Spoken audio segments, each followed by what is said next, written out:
Hey, what's up, everybody? You know who this is. It's your boy Will, and I just wanted to give you my quick impression of the MSNBC, NBC News political GOP debate held at the Reagan Library this evening. Real quick, let's go through some of my observations. Observation number one, Michelle Bachmann, tier 2. I do agree with some of the commentary after the debate. She really didn't stand out. She really didn't do anything to separate herself and show that she was on the level of Rick Perry, and Huntsman even Governor Romney. I mean, she really didn't show anything that she should be up there with the big boys. So now she's down there at the kiddie table with Ron Paul, Herman Cain, Rick Santorum, and Newt Gingrich. And yes, I know Ron Paul supporters are going to post their little notes under this video about how Ron Paul can save the world. I'm sorry, people. Ron Paul will never be president. He's that rambling old guy who says something coherent every once in a while. But remember, the presidential candidacy, the presidential election is not just about ideas, but it's also kind of a beauty contest and a personality contest. And people, especially the mainstream media, you see what they did to John McCain, a bona fide war hero, somebody who's been in government for 30 years, who's done some great things, maybe some not so great things, but for the most part could lead this country so much better than a community organizer, and the press destroyed him as a doddering old man who could barely lift his arms at shoulder length. I mean, that's what they did to him. So imagine what they do to Ron Paul. Good, they just destroy him with all that rambling and I'll tell you that, and they destroy him. So I'm sorry, he's out of the question, people. Great ideas, I'm not going to lie, some really good ideas, but he can't get elected. So let's go on to people who can get elected. Mitt Romney did great this evening. He actually did something that he needed to do, which shows that he can stand on the stage toe-to-toe with Rick Perry. So Romney didn't make any mistakes and actually did himself some justice tonight by showing that he's kind of tough. And he also even came to the rescue of Rick Perry during the whole Social Security thing. And so got to give him props for that. And he showed that he belongs in the top tier. Rick Perry looks presidential, sounds great, kind of down to earth, like the guy you want to have a beer with, kind of like George W. Bush was before we knew exactly what a rotten president he would be.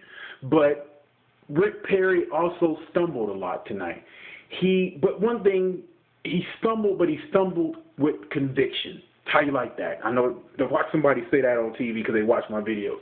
He stumbled with conviction. He stuck to his guns. When he was questioned about his book and what he said in his book about the Ponzi scheme, which you will hear over and over again from the mainstream media who are trying to get Obama reelected, he stuck to his guns and didn't back down. I can respect that.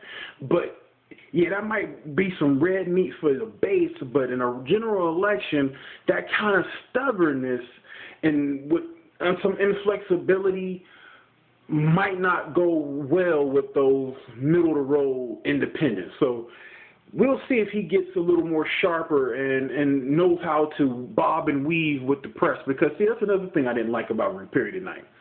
He was frazzled by the hard questioning. What do you think the mainstream press is going to do to you when you're standing there up there with Obama if you were to get the nomination?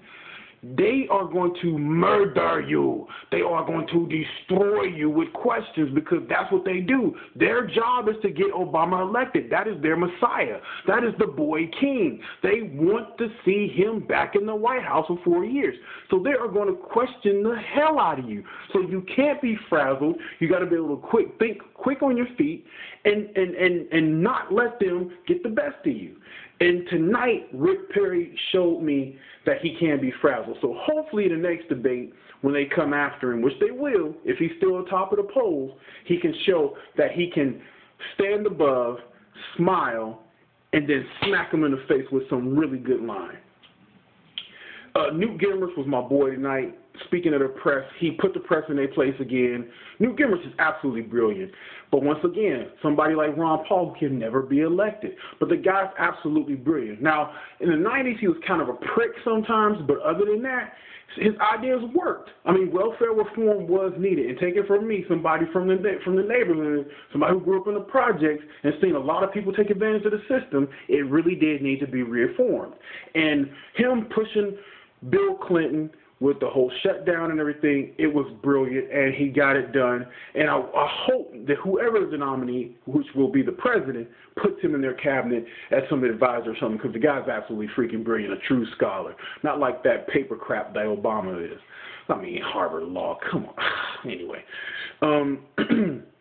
But, you know, that's just Rick Santorum, Herman Cain. Huntsman. Huntsman did himself some justice tonight, too. He was the moderate. He did separate himself as the moderate. So I think that will play well to a lot of people, and it'll probably give him another 3 or 4 points up in the polls.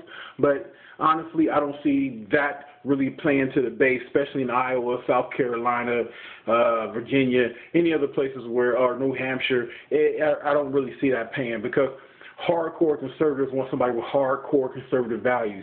And that middle-of-the-road stuff, especially working for Obama for 2 years, saying he's one of the greatest presidents, that's not going to play well with the base. So anyway, people, this is a lot longer video than I really wanted to do. But in closing, honestly, any of these people could be better than Barack Obama. Any of them would be better than Barack Hussein Obama, like Rush Limbaugh say. And I know that in my heart of hearts that somebody on that stage this evening will be the next president of the United States. And I just hope they stick to their core conservative values, the values that you and I and all the people who watch my videos believe in, and don't be a pseudo-conservative, a robber baron like George W. Bush and his cronies were, because they embarrassed the conservative brand. They absolutely embarrassed us. And so I'm hoping that true conservatism, with that William Buckley conservatism, will come back to the White House through one of these people. So anyway, people, that's long enough for me to talk back. I guess I'll get at y'all some other time. Talk to you later. Deuces.